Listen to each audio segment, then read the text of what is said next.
GID is a champion of human rights activities. And I said this not because I am the PR of GID, but that is what I've seen and that is what I've lived within the GID.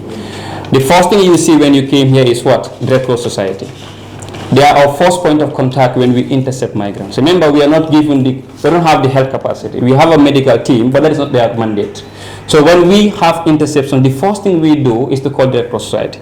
In fact, sometimes if it is a border operation, we go with them at the border. They will receive them, we escort them, and then they will come to the ground.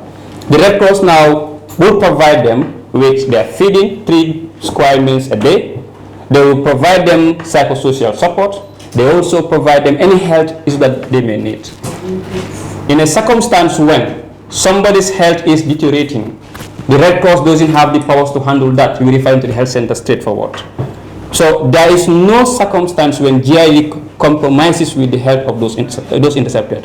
Please let's take note that the migrants are not criminals.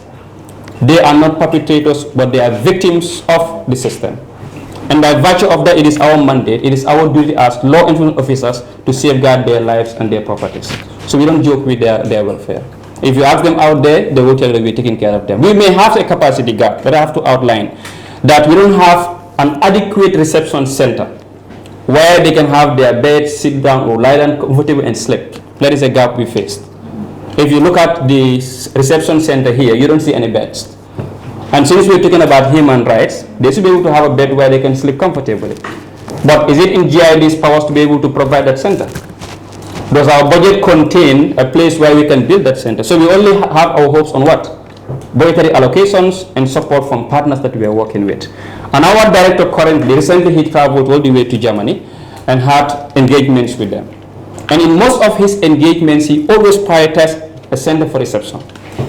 Just this morning, we had an engagement at the headquarters, and it was also a key thing that was discussed there, because we believe that despite all what we have accomplished, it is ideal for us to have a center where they can rest and sleep comfortably. Those who are supposed to repatriate too, before they go back to their country, why will they be sleeping? It's also important. So while we're very much cognizant of the human rights, we still have a gap of a place where they can sleep comfortably in this case.